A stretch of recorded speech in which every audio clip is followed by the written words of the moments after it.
Hello everyone.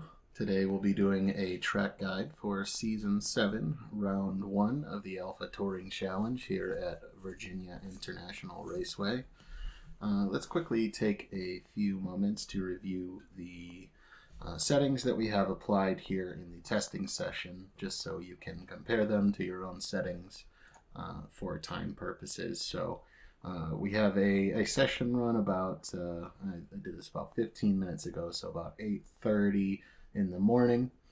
It's 27 degrees Celsius. The track is the same. Winds are northeast, 10 kilometers an hour, and we have a relative humidity of 41%. This is going to be my fastest lap of the session, which is a 1:57.829. And I was running with the full fuel amount starting out. That would be 40 liters, and this was done on lap. This session started on lap 4, so this would have been lap 12 of my stint. Okay, here we go on the lap. We're going to start out on the straight here. Not much to say about the straight. Keep the car. You want to keep the car to the inside of the track as much as possible, but do watch out for the pit exit. And we want to brake here for the first corner coming up around or at or maybe just after the 200 board here. That's going to be your best chance of making the corner. What I want to do in this corner is I want to, and you can see this in the telemetry here, I'll go in slow motion. What I want to do is just barely set myself up right before the braking zone to point myself right at the inside of the track, right where I want to be aimed, and I want to heavy brake as much as possible. I want to be as close as possible to the threshold without actually going into the ABS. Now you want to definitely take a wider line into this corner. That's going to give you the most speed coming out of the exit, as it is a longer corner. What I'm aiming to do is I'm aiming to be on the gas around this point, definitely before the end of the green and yellow curb here on the right side. And what I want to do is I want to modulate throttle so that I am closest to this inside gray curb here. There's a lot of grip on the inside of the track at this point, and you'll gain about a tenth over gassing it out and going full throttle down this stretch here. We'll come up to the next corner here. This one's a little bit trickier of a corner. Requires a little bit of turning while you're braking if you want to really take it at full speed. What I'm aiming to do here is I'm aiming to get the car turned just enough to where I'm pointed to this this green and yellow curb here on the outside. I want to roll into the brakes as much as possible. I'm going about half brake here on this corner, and I want to be off the brakes and on the throttle by the time I'm exiting or going over the apex of this corner. You want to swing it all the way out wide here. We can use all this green runoff area here. For the next corner, there's not a very well defined braking point. I'm sort of braking just after this change in track surface here. You can I don't know if you can see it on my screen, but there's a change in asphalt that happens right there. I'm braking just after that, and I want to get as wide of a line as possible entering into this corner. Kind of the same idea as the last corner. I want to be trail braking right to the apex and then be on the gas right before the apex, or right after the apex. For this next corner here, it's real tricky. It's real tight. There's a specific way that I like to take it, and I know that it works for other cars as well. And what I like to do is I like to get my tire on the apex of this corner, and I like to short shift into, this would be third gear. Yeah, third gear. So I want to be in third gear, short shifted, and what I'm doing here is I'm modulating the throttle in a lower gear because it gives me more grip while the car is laterally loaded like this. And I want to swing the car out wide. You can touch your tire on this apex, but it is risky, or this curb, but it is risky because you can hit the dirt on the entry to the next corner, and it is catastrophic if you do that. You can spin across the track, so do be careful with that. But as soon as I get out to this curb, I want to be full throttle, and I want to be able. What I want to do with this corner is I want to make sure I'm getting as much of my car as possible on these two curbs right here, because I want to straight line this corner as much as I possibly can, so you can see me taking every bit of curb possible here, coming up through this section, taking a lot of curb here too, just so I can get the car in as straight of a line as possible. And that's going to be the idea for the upcoming corners as well. These are all going to be full throttle, full speed, so you don't have to worry about lifting up through these next couple corners. But what we want to do is we want to make sure that we're getting our car as much as possible on these curves without losing speed. We want to shift up into sixth gear at this point, and then coming over the hill.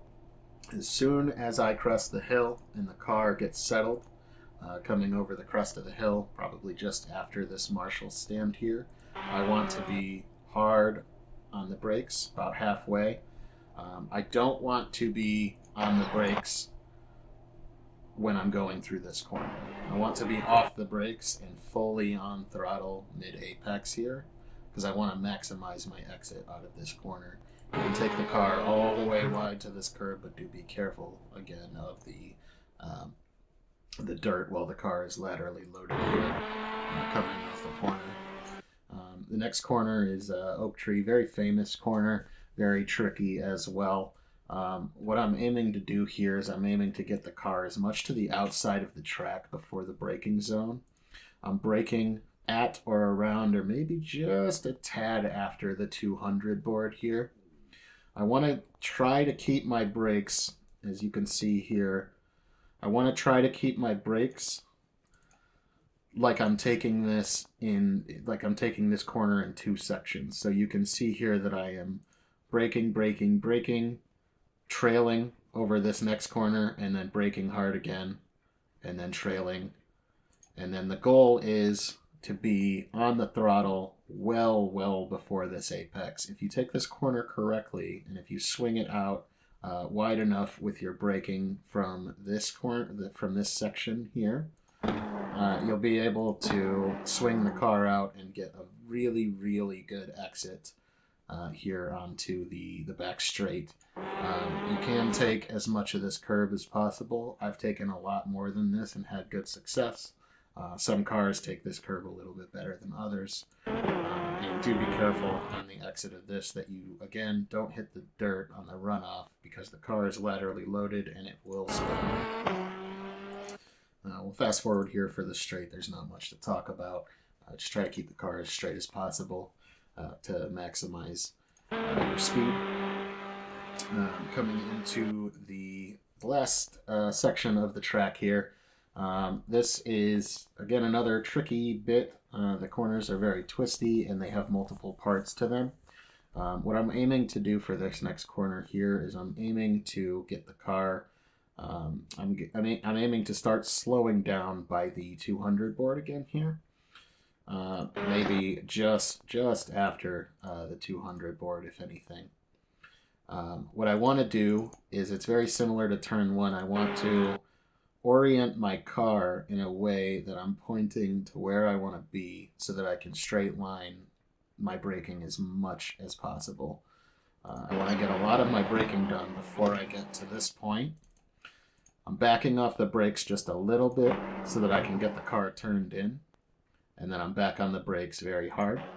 And what I want to do here is I want to trail the brakes enough to get the car turned in. You can see I'm trailing the brakes and I'm even still partially on throttle here. That's where I want to be. I want to be trailing the brakes so that I can get as much weight on the front as possible, but I definitely prefer to preload the throttle, if you will, in this corner. Modulate it coming out so that you don't run wide on the exit. That can be catastrophic, as coming across the corner is detrimental to other cars that are racing. I do want to hug this inside as much as possible so that I can maximize my exit and run the car all the way out to this curb here. I want to be touching my tires on this curb. Do be careful again, as the car is laterally loaded and the curb is very tiny. This one's going to be very similar to the last corner. It's a left right into a right, and again, it's kind of the same thing but shorter. What I want to do again is I want to orient the car so that I'm aiming towards the apex when I'm getting on the brakes. For this corner, I'm getting on the brakes probably just before the start of this gray curb on the left side here. There's no number boards for this turn, so it makes it a little bit more difficult. I do want to take as much of this curb as possible without spinning the car. Through testing, you'll get a little bit of a grip on how much of that curb you can take in your specific car and your specific setup. But I want to take as much of this as possible so that I can straight line the exit and get a really good run onto the front straight, onto the pit straight here. So again, kind of taking this corner in two parts. I brake, get most of my braking done, let off a little bit so that I can get the car turned, get to the outside of the track, and then hard on the brakes to about halfway. And my goal here is to carry as much speed through this corner. And again, I want to be on the throttle by the time I'm rolling over that apex. I want to be hard on the throttle here. You can see that I'm full throttle right after the curb ends on the right side. If you do it right, you'll be able to touch your tire, your front right tire, on this gray curb here, and you'll be able to full throttle swing the car all the way out wide in a couple of tenths if you do it correctly. There's a couple more things to go over as far as the track, pit entry, pit exit, but we will go over those in the drivers meeting in the race. So yeah, that is a comprehensive guide of a lap on the TCR at Virginia International Raceway. I hope you guys have fun in the race on Monday. Cheers.